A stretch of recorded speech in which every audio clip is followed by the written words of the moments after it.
Hey, everybody. Happy Thanksgiving. It has been a roller coaster of a November, so please forgive the team at What Next for taking the day off. But I wanted to bring you one of my favorite recent episodes of another Slate podcast, Decoder Ring. This one starts off with an innocuous-seeming Thanksgiving, but an innocent conversation over corn casserole spins into an interrogation of what happens when children's literature and the culture wars sit at the same table. So kick up your feet, dig into your turkey, and let host Willa Paskin tell you what happens when you give a mouse a cookie.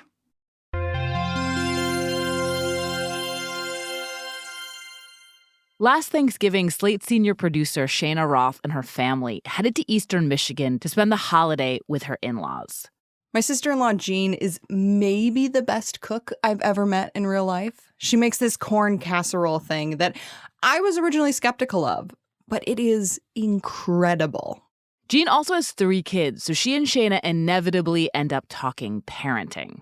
After this particularly delicious dinner, we found ourselves joking about my current driving playlist. I think, we were talking about what your husband played in the car in the morning for your daughter. That's Jean, and for the record, it's Stacy's Mom by Fountains of Wayne. That's what my 4-year-old loves. But the conversation expanded from there. We started talking about messages in different medias and books. The classics were always my favorite. Jean's a great book recommender. She has thoughts on the hundreds of books she's read to her children over the years. Since my daughter was born, Jean has sent us some real winners. But our conversation took a surprising turn when Jean brought up this classic. If you give a mouse a cookie by Joffe Numeroff. If You Give a Mouse a Cookie came out in 1985 and has sold more than 15 million copies since then. You probably know it. A little boy meets a cute mouse who asks him for a cookie, sparking a chain reaction. If you give a mouse a cookie, he's going to ask for a glass of milk.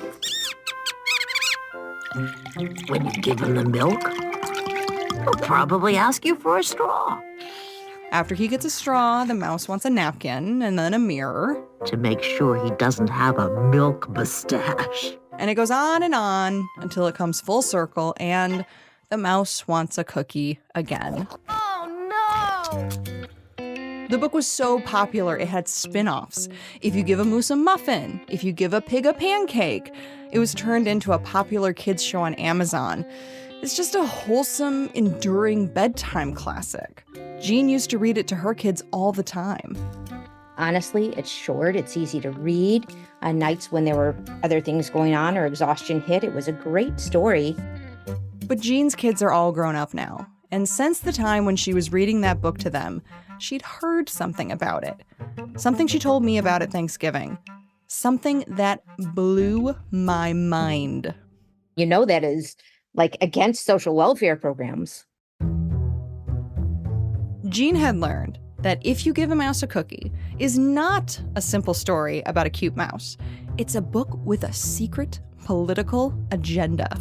That people who are on welfare don't want to be off welfare. It's if you give somebody something, they're going to want more and more and more.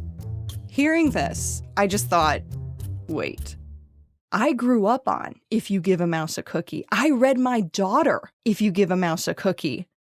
Had I been missing something this whole time?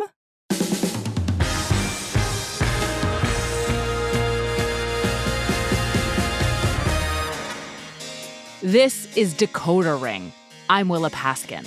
And I'm Cheyna Roth. I always thought If You Give a Mouse a Cookie was about a sweet, if greedy mouse. But somehow, without me noticing, the book has taken on a completely different meaning for a swath of its readership. It's been adopted by right-wingers as a cautionary tale about everything from welfare benefits to student loan forgiveness to granting immigrants asylum. This is not the first time a kid's book has been caught up in a political fight. And I wanted to know where this interpretation came from, why it's caught on, and if it's what the author Laura Numeroff intended. Has this beloved picture book always been a Trojan horse for a conservative worldview? Or is there something else going on? So today on Decoder Ring, if you read a kid a book, will they enlist in the culture wars?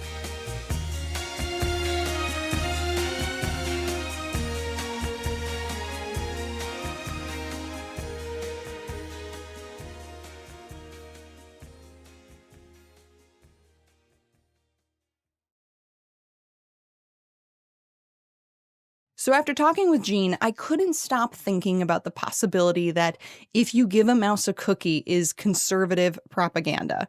I wanted to know how widespread this idea really was. And then I found myself in the perfect place to check.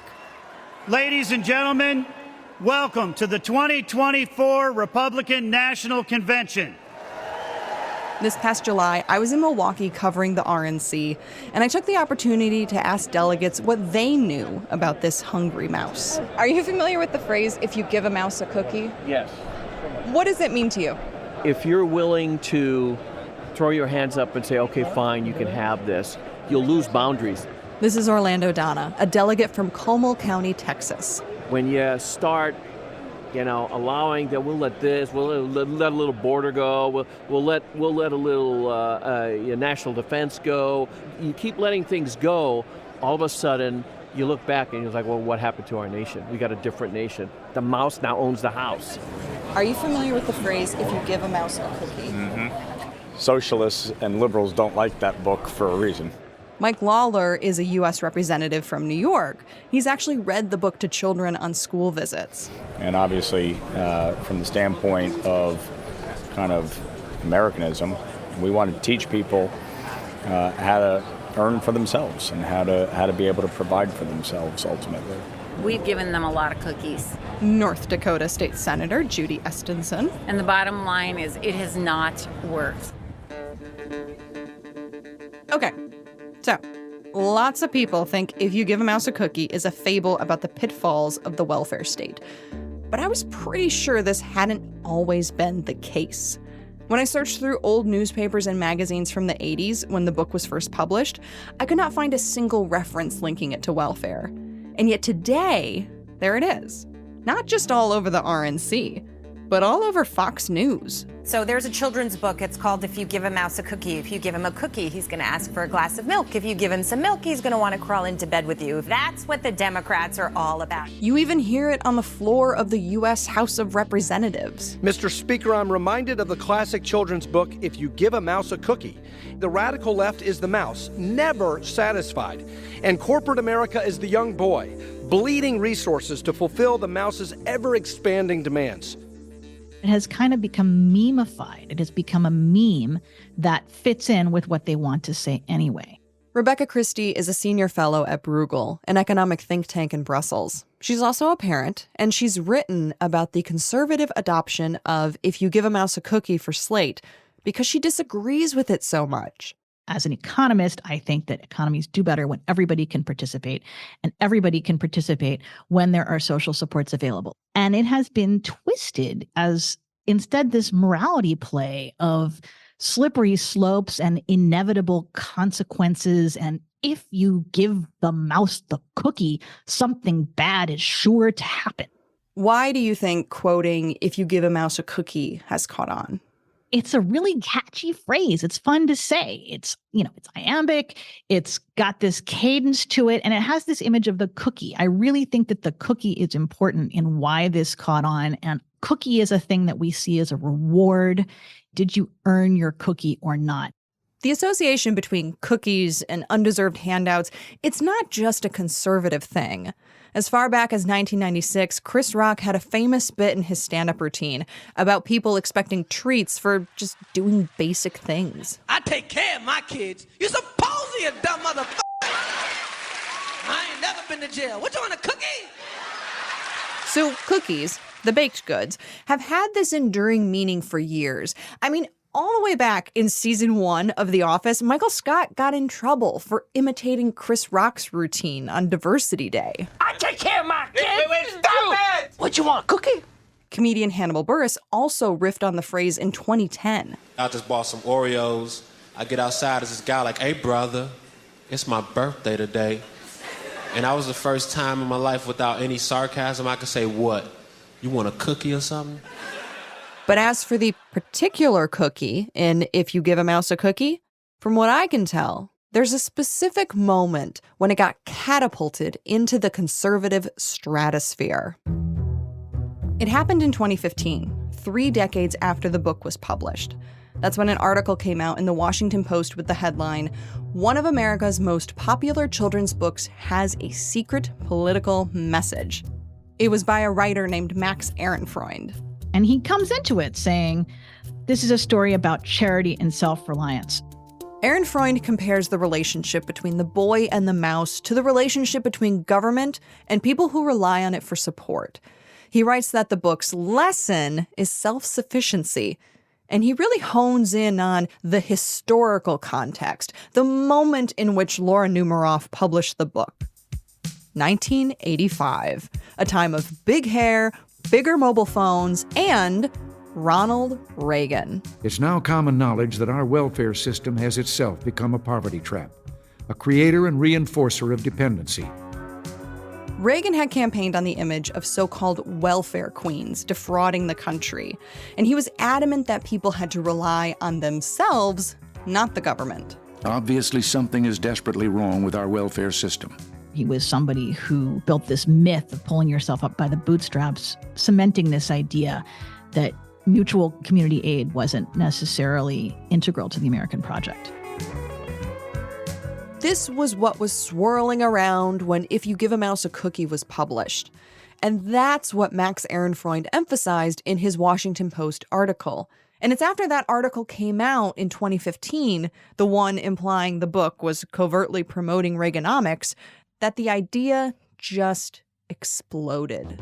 Remember the children's book, If You Give a Mouse a Cookie? It's all about how if you give in to unreasonable requests, people will expect you to do more and more unreasonable things. They get what they want, they get indulged, and then they keep on demanding more things. If you give a mouse a cookie, he's going to want 10 more. If you give liberals a mandate for something, they'll take 10 more. That's how it is right now. We're living in a bizarre children's book if you give a liberal an inch. Within a few years, it was everywhere, all over conservative media and in Reddit threads, saying the book was, quote, written by a right-wing conservative think tank to indoctrinate children into opposing the welfare state. It was all there, waiting for my sister-in-law Jean to find it. I just frantically went online and searched, is this true? And lo and behold, it is. Jean had never thought of the book this way before, but once it was pointed out to her, she found it plausible. I can clearly see that that is a message that somebody would be trying to give through that story. This message against helping people out that are in need. But had Laura Numeroff, the author, really intended to give children a warning against government dependency? When we come back, I ask her.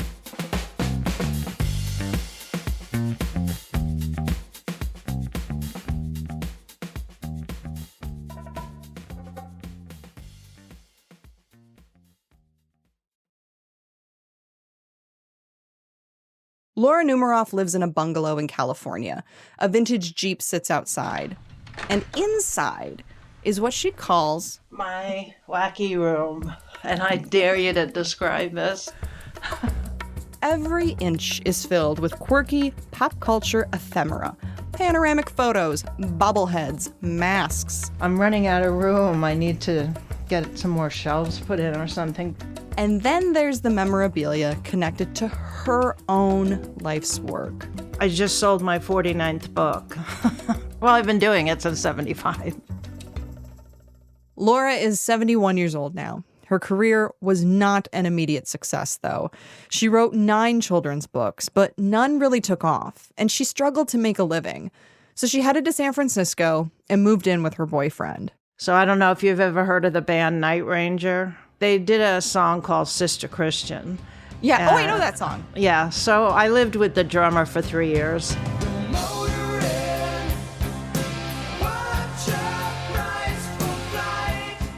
That's the drummer Kelly Kagi singing lead. His parents lived in Oregon, and Laura would go motoring with him on long road trips to visit them. It's a beautiful drive, but it does get boring the 5th, 6th time.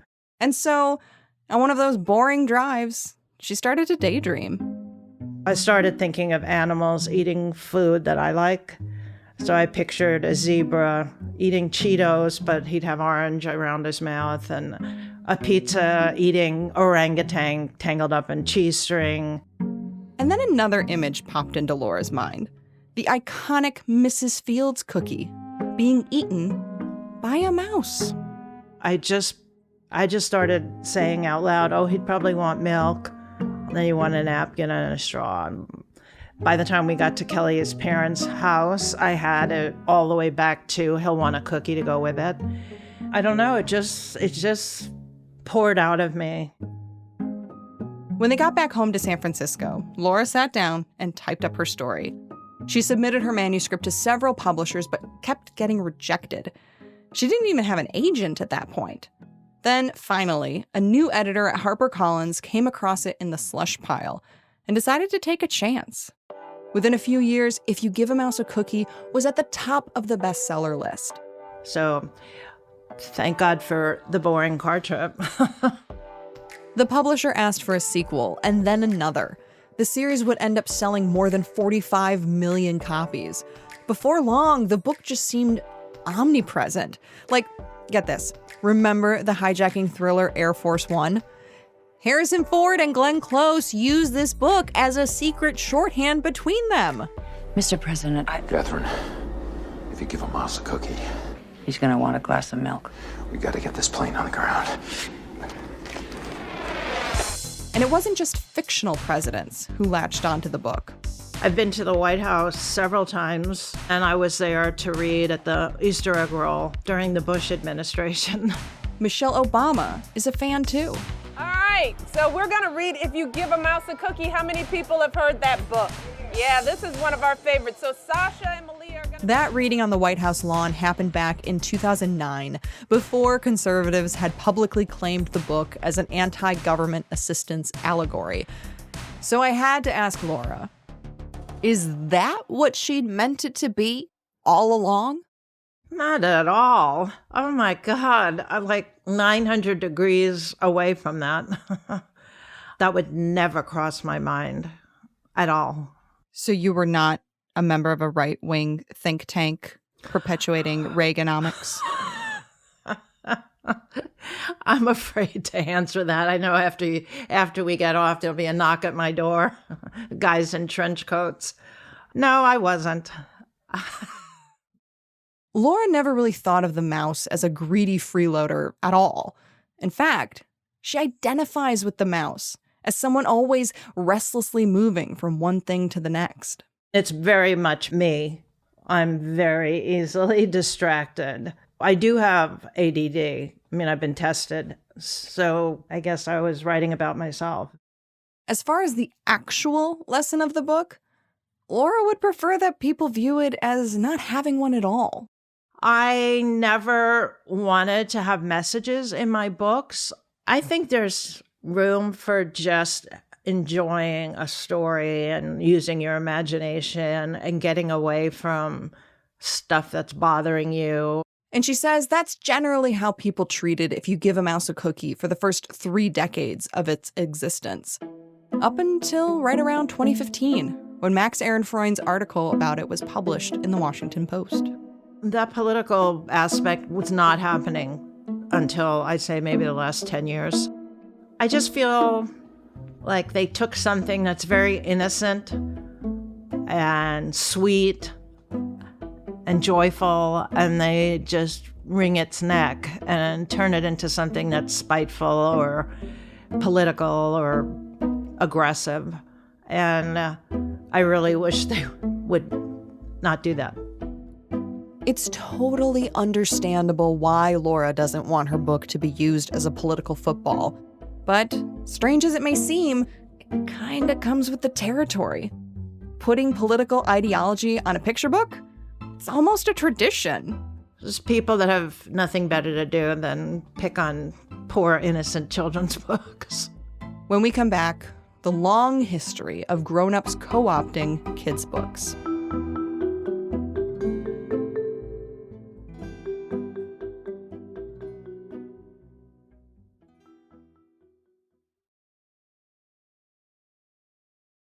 If You Give a Mouse a Cookie isn't the first time a children's story has gotten caught up in a culture war. Kids' literature is always so charged because it's how, we educate children. Bruce Handy is a journalist and critic. He's also written a few children's books of his own, along with Wild Things, The Joy of Reading Children's Literature as an Adult. Because obviously children's literature is important. It's how we teach them what we think is important culturally. So, a lot of weight is always put on children's books. And a lot of children's literature does impart specific moral lessons, and it always has. Children's literature begins as very prescriptive. This is good, this is good, this is bad, whatever. To me, all this stuff always feels, medicinal, whether it's a book about teaching kids to fear God in the, late 1700s or teaching kids today to be an activist or whatever. There's nothing wrong with necessarily having specific agendas in children's books, but I don't know that it always makes for the best literature. Like, what's the lesson in Where the Wild Things Are, or Cloudy with a Chance of Meatballs, or Caps for Sale? There isn't one. And that's why kids love them so much. Sometimes more than the book's very obviously about sharing or faith. But grown-ups can struggle with this ambiguity. I know I do. We're trained to look at texts and extract a specific meaning from them. It's particularly pronounced with all kinds of kids' stuff. Think of how the animated TV show Paw Patrol has been interpreted as propaganda. But children's books are the oldest kids' medium, so they especially have been co-opted, twisted, turned, and squinted at, until they're imbued with meanings that the author never intended. Over the years, Shel Silverstein's The Giving Tree has been read as an anti-feminist tract. Horton Hears a Who has been claimed by anti-abortion activists. Babar the Elephant's been seen as a colonizer. And then there's what happened to Ferdinand the Bull. Once upon a time, in sunny Spain, there was a little bull, and his name was Ferdinand. The Story of Ferdinand by the American writer Monroe Leaf was published in 1936. It's about a bull in Spain who is very peaceful. Unlike the other bulls in the pasture, who all dream of getting to Madrid to fight in the big bull ring there. But Ferdinand has no interest in fighting. He just likes to sit around in the pasture and smell flowers. I like it better here, where I can sit just quietly and smell the flowers. But the men from the bullfights don't realize this when they cart Ferdinand off to Madrid. And when it's time for Ferdinand to enter the ring and be ferocious, he simply sits down. Come on! Fight!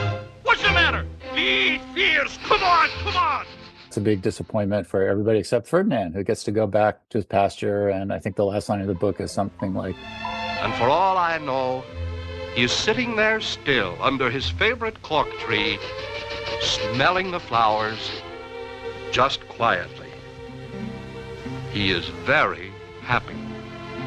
It's a lovely, sweet story. It's about the power of saying no. It's about the power of being true to yourself. The year after it was published, Ferdinand became a bestseller, on the adult bestseller list. There was merchandise and a balloon in the Macy's Thanksgiving Day Parade. There were songs written about him. Ferdinand, Ferdinand, the bull with the delicate ego. It was a phenomenon, adapted by Walt Disney into the Oscar-winning short film you've been hearing from. But almost immediately, some readers began to look at Ferdinand in a different way. It's probably sort of inevitable that the book became, politicized because it is set in Spain and it came out 3 months after the start of the Spanish Civil War. Madrid streets are patrolled by government tanks as barricaded insurgents rake the roads with rifle fire.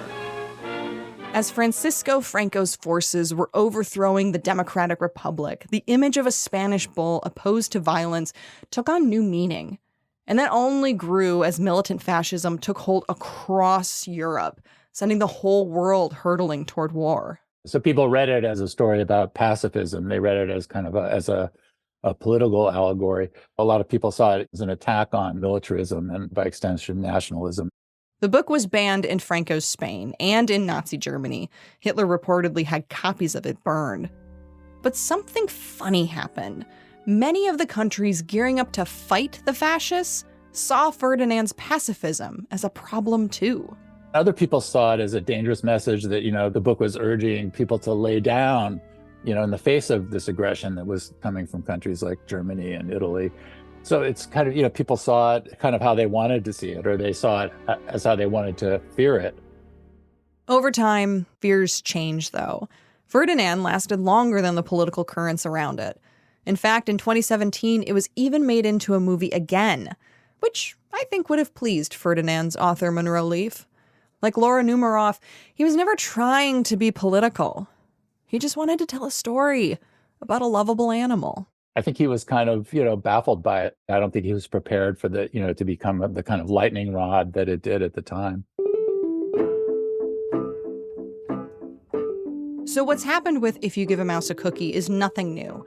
But that doesn't make it any less dismaying for Laura Numeroff, that her book has gotten tangled into the culture war, tied to a set of beliefs she never intended. But, turns out, she's not the only writer who feels dismayed about what's happened. Not the only writer whose intentions have been ignored. I feel terribly misunderstood. And I am really troubled. This is Max Ehrenfreund.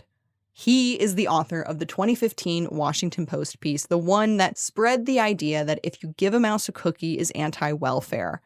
When I tracked him down, he seemed a little reluctant to talk about his article, and it soon became clear why. The argument of this piece is very simple. There has never existed a culture of dependency among the American poor, and receiving benefits from the government does not weaken people's work ethic. So, Max's article has been taken to mean the exact opposite of what he intended. Max was trying to explain to readers that welfare is actually a good thing. The if you give a mouse a cookie framing was just supposed to be a grabby line to get you hooked before honing in on his real message. That government assistance benefits do not make people lazy.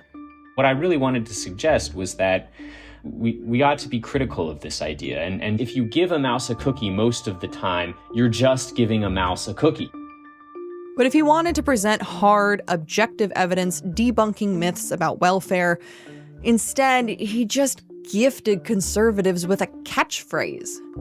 Max is the one who decided to headline the piece. Quote, "One of America's most popular children's books has a secret political message," end quote. It's very clicky, and it helped the piece get big. But it's also the line people took to mean that Laura Numeroff intentionally wrote an anti-welfare screed. And he regrets that. He says he owes her an apology. It's not true that the author and the illustrator were trying to impart a secret political message. I think that was misleading. I don't think that this book is a piece of political propaganda. But the phrase, if you give a mouse a cookie, it seems has become a piece of political propaganda, perhaps as a result of my work. When you realized that this was the legacy of your piece, what was your reaction? Despair. It was a moment for me to question myself, and to ask what I had done as a journalist.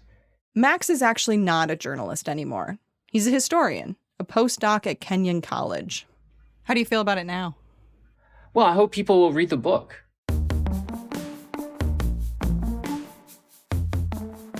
When people read anything, they'll come to their own conclusions about it. And that's not a flaw.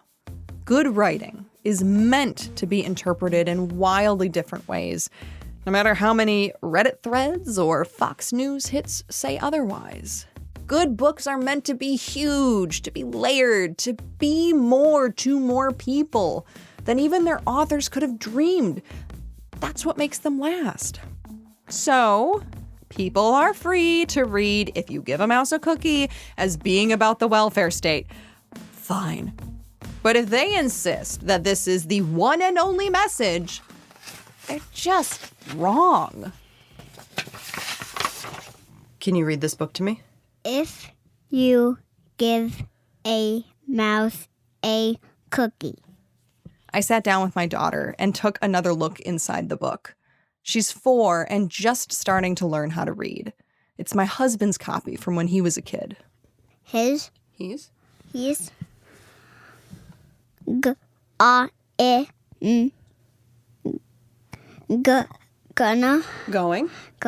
to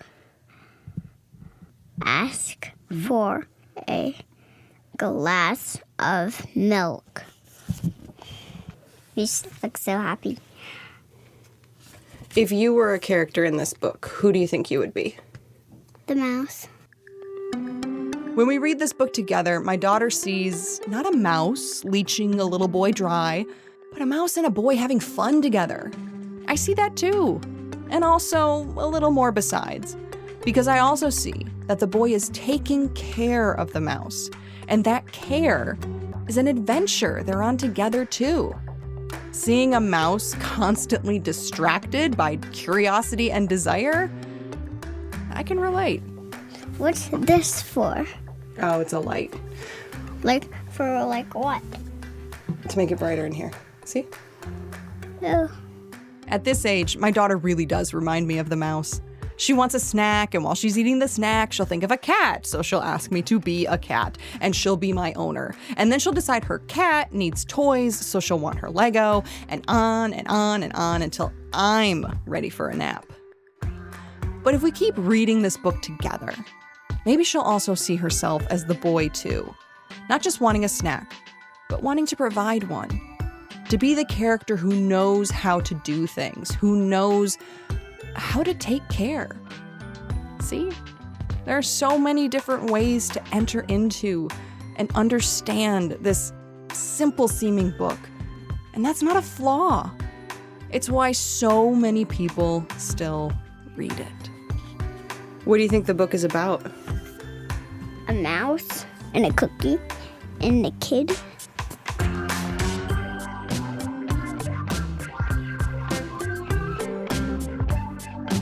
This is Decoder Ring. I'm Cheyna Roth.